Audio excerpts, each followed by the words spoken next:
Next வந்து பார்த்திங்கன்னா நம்ம மூவ் பண்ணி பார்க்க போகிறது வந்து பார்த்திங்கன்னா பிஸ்னஸ் பார்ட்னரில் பார்க்குறோம். என்னென்னா நமக்காக இப்போ ஐட்டம் க்ரியேட் பண்ணியாச்சு. இதுக்கப்புறம் நம்ம பர்ச்சேஸ் பண்ணுறதுக்கோ சேல்ஸ் பண்ணுறதுக்கோ என்ன தேவை நமக்கு வெண்டார் வேணும், இன்னொரு கஸ்டமர் வேணும். ஸோ அதனால் நம்ம என்ன பண்ண போகிறோம்னா பிஸ்னஸ் பார்ட்னர் க்ரியேட் பண்ணுறதுக்கு போகிறோம். பிஸ்னஸ் பார்ட்னர் க்ரியேட் பண்ணும்போது business partner master data. So இதை கிளிக் பண்ணிங்கன்னா இந்த மாதிரி வரும். இதில் கண்ட்ரோல் ஏ கொடுத்தீங்க அப்படின்னா இந்த மாதிரி வரும். கண்ட்ரோல் ஏ கொடுத்ததில் நெக்ஸ்ட்டு இது வந்து பார்த்திங்கன்னா கஸ்டமரு இந்த இதுதான் இருக்குது அப்படிங்கிறதுனால இதில் வருது. ஸோ இந்த இடத்துல வந்து பார்த்திங்கன்னா இதே இது வெண்டாராக இருந்தால் இதில் செலக்ட் பண்ணுறதுக்கு வெண்டார் ஆப்ஷன்ஸ் இருக்குது. ஸோ வெண்டாரை செலக்ட் பண்ணால் வெண்டார் க்ரியேட் ஆகும். கஸ்டமர் செலக்ட் பண்ணால் கஸ்டமர் செலக்ட் பண்ணுற மாதிரி ஆப்ஷன்ஸ் வச்சுருக்கோம், வேறு ஒன்றும் இல்லை.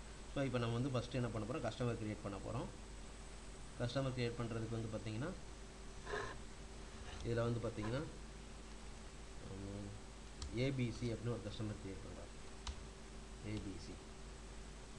ஏபிசி ப்ரைவேட் லிமிடெட் அப்படின்னு கஸ்டமர் க்ரியேட் பண்ணுறேன். ஸோ இவருக்கு வந்து கஸ்டமர் குரூப் வந்து பார்த்தீங்கன்னா கஸ்டமர்னு போட்டிருப்போம். கஸ்டமரே மல்டிபிள் குரூப் கூட க்ரியேட் பண்ணலாம். என்ன ரீசனால் அப்படின்னா ஹோல்சேல் கஸ்டமர், ரீட்டைல் கஸ்டமர் அப்படிங்கிற டீட்டெயிலெலாம் க்ரியேட் பண்ணலாம். சில இடத்துல பார்த்தீங்கன்னா அதை டொமஸ்டிக் ஜிஎல் வரைக்கும் வந்து பார்த்தீங்கன்னா இது ஹோல்சேல் கஸ்டமரோட கஸ்டமர் ஜிஎல் அந்த மாதிரி தனித்தனியாக இது பண்ணி வச்சுருப்பாங்க. அதுக்காக வந்து பார்த்தீங்கன்னா தனித்தனியாக க்ரியேட் பண்ணுறாங்க. நம்ம வந்து பார்த்தீங்கன்னா டிஃபால்ட்டாக ஒரு கஸ்டமர் உங்களுக்கு வேணுன்னா குரூப்பாக க்ரியேட் பண்ணி அதுக்கான ஜிஎல்ஸை அசைன் பண்ணிக்கலாம். ஸோ இந்தியன் ரூபி இது இந்த கஸ்டமர் வந்து பார்த்திங்கன்னா இந்தியன் ரூபியில் இருக்காரு அப்படின்னு போட்டிருக்கோம். நம்ம இதில் வேறு வேறு இது பண்ணோம்னா அதுக்கு தக்க கன்வர்ஷன் ரேஷியோ நம்ம பில் பண்ணும்போது அதில் மெயின்டைன் பண்ண வேண்டியிருக்கும். ஸோ இப்போதைக்கு நம்ம சிஸ்டம் கரன்சி வந்து பார்த்திங்கன்னா இந்தியன் ரூபி தான் இந்தியன் ரூபி மெயின்டைன் பண்ணுறோம். சப்போஸ் யூஎஸ்டியில் பண்ணோம்னா யூஎஸ்டி சிஸ்டம் கரன்சி மெயின்டைன் பண்ணினா யூஎஸ்டி இங்கே போடலாம். ஸோ யூஎஸ்டி வந்து நீங்கள் வந்து இந்தியாவில் பண்ணிங்கன்னா இந்தியாவில் இருக்கிறது கரண்டி சிஸ்டம் கரன்சியை செட் பண்ணியிருப்பீங்க. இதே இது வந்து பார்த்திங்கன்னா நீங்கள் வேறு கண்ட்ரி இல்லைனா அந்த கண்ட்ரியோட கரன்சியை சிஸ்டம் கரன்சியை செட் பண்ணுவீங்க.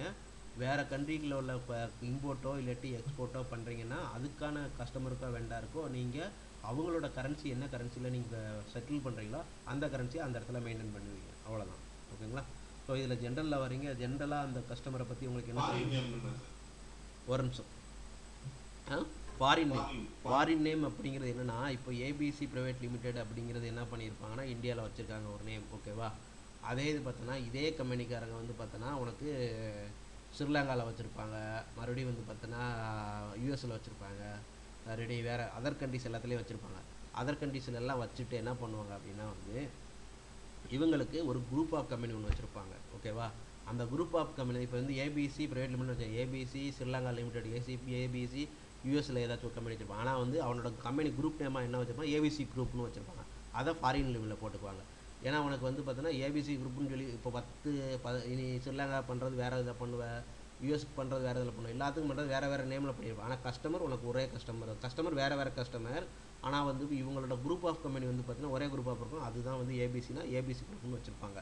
So group of company maintain பண்ணுறது பண்ணுவோம். இல்லை எனக்கு வந்து பார்த்திங்கன்னா நான் வந்து பார்த்தோன்னா இப்போ புனை பேர் வைப்பாங்க. ஆக்சுவலாக இப்போ சில பேர் வந்து பார்த்தீங்கன்னு வச்சுக்கோங்க, இப்போ ஆர்விஎன் பெயின் ப்ரோன்னு நம்ம வச்சுருக்கிறோம். சரி, ஆர்விஎன் பெயின் ப்ரோவை நீ என்ன பண்ணும் அப்படின்னா வந்து ஃபாரின் லேபில் வந்து ஆர்விஎன் மட்டும் வச்சுக்குவேன். என்ன ரீசன், நீங்கள் அப்படி தான் எல்லா இடத்துலையும் கூடுவாங்க. ஓகேவா? ஆனால் ஆர்விஎன் பெயின் ப்ரோ லிமிடெட் அப்படிங்கிறது தான் அவனோட ஆக்சுவல் கம்பெனி நேம். நீங்கள் நிக் நேம் இந்த மாதிரிலாம் வைக்கிறீங்களா அதை வந்து ஃபாரின் நேமில் போட்டுக்குவாங்க. ஏன்னா காமனாக அவங்க அதாவது ஒரு விஷயம் வந்து பார்த்தீங்கன்னா கரெக்டாக இதுதான் எக்ஸாக்டாக இது காமனாக மற்றவங்க கூப்பிட்றது வந்து எப்படி கூப்பிடுவாங்க. இப்போ நீ வந்து பார்த்தோன்னு வச்சுக்கோங்க, உன்னோட நேம் என்னது ஆக்சுவலாக ஃபுல் நேம் விக்னேஷ் வச்சுருக்கீங்க. சப்போஸ் 2 நேம் இருக்கும். இப்போ என்னோடய பேர் பார்த்தா மரியதாஸ். ஆக்சுவலாக வந்து பார்த்தோன்னு வச்சுக்கோங்க, அதுக்கு வந்து பார்த்தோன்னா நிறைய பேர் தாஸ்ன்னு மட்டும் கூப்பிடுவாங்க. ஆனால் அந்த தாஸுங்கிறது வந்து ஃபாரின் நேமில் போட்டு வச்சுருப்பாங்க. ஓகேவா? ஆனால் உண்மையான என்னோடய நேம் என்னது பார்த்தோன்னா மரியதாஸ். ஓகேவா? ஸோ அந்த ரீசனுக்கு தான் அந்த மாதிரி யூஸ் பண்ணுவாங்க.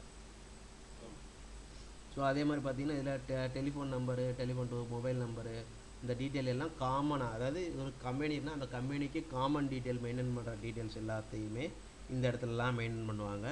ஓகேங்களா? இதில் மெயின்டைன் பண்ணுவாங்க. அதுக்கப்புறம் வந்து பார்த்திங்கன்னா இதில் காண்டாக்ட் பர்சன் சொல்லுவாங்க. இந்த கம்பெனிக்கு காண்டாக்ட் பர்சன் இது வந்து சாதாரண ஒரு பர்சனாக இருந்தீங்கன்னா பிரச்சனை இல்லை. இந்த காண்டாக்ட் பர்சன்லாம் தேவை இருக்காது. ஜஸ்ட் ஜென்ரலே நீங்கள் மெயின்டைன் பண்ணிட்டு போயிடலாம். ஒரு கம்பெனி காண்டாக்ட் பர்சன் அப்படிங்கிறது ஒரு கம்பெனியில் வந்து பார்த்திங்கன்னா பெரிய கம்பெனியில் காண்டாக்ட் பர்சன் கஸ்டமராக இருக்காங்க. ஆனால் அந்த கம்பெனியில் இருக்கிற 10-15 பேரை வந்து பார்த்திங்கன்னா நீங்கள் காண்டாக்ட் பண்ணுவீங்கன்னா அந்த 10-15 பேரோட காண்டாக்ட் டீட்டெயில்ஸையும் இதில் நீங்கள் மெயின்டைன் பண்ணிக்கலாம். ஓகேங்களா? அதே மாதிரி இந்த இதில் வரிசையாக என்னெல்லாம் பண்ணணும் அவங்க டீட்டெயில்ஸ் எல்லாத்தையும் நீங்கள் கேப்சர் பண்ணிக்கலாம். அதுக்கடுத்து வந்து பார்த்திங்கன்னா அட்ரஸை பொறுத்த வரைக்கும் அந்த கம்பெனியோட அட்ரஸ், கம்பெனிக்கு எந்த இதில் company address bill to party ship to party ரெண்டுமே இருக்கும். கம்பெனி அட்ரஸோட பில்டு பார்ட்டி அப்படிங்கிறது அவங்களுக்கு என்ன நேமில் இன்வாய்ஸ் பண்ண போகிறீங்க அப்படிங்கிறது. ஷிஃப்ட் பார்ட்டி அப்படிங்கிறது உங்களுடைய அவங்களுக்கு நீங்கள் சேல் பண்ணுற குட்ஸை எங்கே டெலிவரி பண்ண போகிறீங்க அப்படிங்கிறது. பில்டு பார்ட்டி ஒரே பார்ட்டியாக கூட இருக்கலாம், ஷிஃப்ட் பார்ட்டி வந்து மல்டிபிள் பார்ட்டியாக கூட இருக்கலாம். மல்டிபிள் பார்ட்டி மீன்ஸ் ஆக்சுவலாக வந்து பார்த்திங்கன்னா அவர் வந்து பார்த்தீங்கன்னா 4-5 பிரான்ச் வச்சிருப்பாரு, இல்லாட்டி 10 பிரான்ச் வச்சிருக்காரு. அந்த பிரான்ச்சில் எந்த பிரான்ச்சில் அதை டெலிவரி பண்ணணும் அப்படிங்கிறத மெயின்டைன் பண்ணுறதுக்கு தான் ஷிஃப்ட் பார்ட்டி. ஆனால் வந்து பார்த்திங்கன்னா பில்லிங் வந்து பார்த்திங்கன்னா எல்லாமே ஒரே அக்கௌண்ட்டில் தான் இருக்கும். அந்த அக்கௌண்ட்லேருந்து உங்களுக்கு பேமெண்ட் எல்லாமே வரும். இன்வாய்ஸ் ஒரே அக்கௌண்ட்டில் ஜெட் பண்ணுவீங்க, பேமெண்ட் ரிசீவ் பண்ணிட்டு ஒரு இடத்துல பண்ணுவீங்க. ஆனால் ஷிஃப்ட் பண்ணுறது எல்லா இடத்துலையும் பண்ணலாம். அந்த மாதிரி ஆப்ஷன்ஸ் இதில் கொடுக்க முடியும். அதுக்கான ஆப்ஷன்ஸ் தான் இருக்குது இதில். ஸோ அது அவங்கள்ட்ட பேமெண்ட் சிஸ்டம் போகிற சென்ட்ரலைஸ்டு பேமெண்ட் சிஸ்டம் வச்சுருந்தாங்க அப்படின்னா, அதாவது அந்த நீங்கள் பண்ணுற கம்பெனி சென்ட்ரலைஸ்டு பர்ச்சேஸ்க்கு வச்சுருந்தாங்க அப்படின்னா இந்த மாதிரி போடுவீங்க. சென்ட்ரலைஸ்டு பர்ச்சேஸ் இல்லாத டயத்தில் வந்து பார்த்தீங்கன்னா தனித்தனியாக நீங்கள் கிரியேட் பண்ணிக்கலாம். விக்னேஷ் புரிஞ்சுதா? ஸோ இந்த இடத்துல வந்து பார்த்தீங்கன்னா அட்ரஸ் ஐடிங்கிறது நம்ம வந்து பார்த்தீங்கன்னா காமனாகவே இதே அப்படியே போட்டுருவோம். ஸோ இதில் அட்ரஸ் நேம் 1 2ங்கிறது என்ன, ஏபிசி ஸ்ட்ரீட்டு நம்பர். இது வந்து பார்த்தீங்கன்னா யூனிக் நம்பர் தான். அது நீங்கள் வந்து பார்த்தீங்கன்னா இதில் போஸ்ட் பாக்ஸ் நம்பரு, சிட்டி என்ன, ஜிப் கோடு, இதில் ஸ்டேட்டு, ஸோ இந்த மாதிரி எல்லாமே அவங்களோட அட்ரஸ் டீட்டெயில்ஸ் எல்லாத்தையும் இங்கே மெயின்டைன் பண்ணிக்கோங்க. ஜிஎஸ்டி நம்ம எனேபிள் பண்ணியிருந்தோம்னா ஜிஎஸ்டியோடது எல்லாமே இங்கே நீங்கள் மெயின்டைன் பண்ணணும். ஆக்சுவலாக ஜிஎஸ்டியோடது பார்த்தீங்கன்னா இதில் 15 டிஜிட் நீங்கள் மெயின்டைன் பண்ண வேண்டியது எல்லாமே வரும் ஆக்சுவலாக. ஓகேங்களா? ஸோ அவ்வளோதான். இதெல்லாம் மெயின்டைன் பண்ணிவிட்டு இப்போ வந்து பார்த்திங்கன்னா ஒரு இதுக்கு ஆக்சுவலாக வந்து பார்த்திங்கன்னா இப்போ வந்து நம்ம வந்து பார்த்திங்கன்னா பில்டு பார்ட்டி கிரியேட் பண்ணியிருக்கோம். ஸோ இதே தான் ஷிஃப்ட் பார்ட்டிக்கு அட்ரஸ் அப்படின்னா வந்து பார்த்திங்கன்னா ஜஸ்ட்டு வந்து பார்த்திங்கன்னா இதில் நீங்கள் வெளியில் கிளிக் அந்த டிவியில் கிளிக் பண்ணிவிட்டு மறுபடியும் அதே இதில் கிளிக் பண்ணிவிட்டு கீழே பாருங்கள், இந்த இடத்துல ஆரோ இருக்குல்ல, இந்த ஆரோவை நீங்கள் கிளிக் பண்ணிங்க அப்படின்னா ஆட்டோமேட்டிக்காக மேலே இருக்கிறது அப்படியே காப்பி ஆகிடும் உங்களுக்கு. ஓகேங்களா? ஸோ இல்லை தனியாக எனக்கு நான் க்ரியேட் பண்ண போகிறீங்கன்னா மறுபடியும் பார்த்திங்கன்னா இதை கிளிக் பண்ணிவிட்டு மறுபடியும் ஏதாச்சும் அந்த நம்பர் இதை போட்டு நீங்கள் வந்து பார்த்திங்கன்னா அதை பேஸ் பண்ணி அதை க்ரியேட் பண்ணிட்டே போனீங்கன்னா அதை க்ரியேட் பண்ணி அதை வச்சுக்கலாம். அப்போ மல்டிபிள் ஷிஃப்ட் அட்ரஸ் இருக்கும், ஒரே ஒரு பில்டு பார்ட்டி மட்டும் இருக்கும். அந்த ஒரு இன்வாய்ஸ் இதில் போகும், ஷிஃப்ட் வந்து எத்தனை நாளும் ஷிஃப்ட் பண்ணிக்கலாம். ஸோ இது வந்து இன்வாய்ஸ் பண்ணுற டெலிவரி பண்ணுற இடத்துல இதுக்கான இதை நீங்கள் செலக்ட் பண்ணுவீங்க. ஓகேங்களா? ஸோ இதுதான் இதோட கான்செப்ட்டு. ஸோ அதுக்கப்புறம் வந்து பார்த்தீங்கன்னா பேமெண்ட் டேர்ம்ஸை பொறுத்த வரைக்கும் பார்த்தீங்கன்னா நீங்கள் அதாவது கிரெடிட்டில் கொடுக்குறீங்க அப்படின்னா பேமெண்ட் டேர்ம்ஸ் வந்து பார்த்தீங்கன்னா 30 days 45 days இந்த மாதிரி நீங்கள் மல்டிபிள் இதை க்ரியேட் பண்ணிக்கலாம். அதுக்கான ஆப்ஷன்ஸும் இதிலே இருக்கும். ஸோ அதை செலக்ட் பண்ணுவோம். இன்ட்ரெஸ்ட் ஆன் அரியர்ஸ் ஆக்சுவலாக வந்து சப்போஸ் அவங்க அரியர் அமௌண்ட் வைக்கிறாங்க, பேமெண்ட் வந்து லேட் பேமெண்ட் பண்ணுறாங்கன்னா அதுக்கு இன்ட்ரெஸ்ட் நீங்கள் கால்குலேட் பண்ணுவீங்க அப்படின்னா அதில் இதில் எவ்வளோ பர்சன்டேஜ் என்னங்கிறத போடணும். இதெல்லாம் வந்து பார்த்தீங்கன்னா நீங்கள் ஃபஸ்ட்டே கஸ்டமர்கிட்ட அக்ரிமெண்ட்லேயே நீங்கள் இது பண்ணால் மட்டும்தான் இதெல்லாம் நீங்கள் பண்ண முடியும், அப்படின்னு பண்ண முடியாது.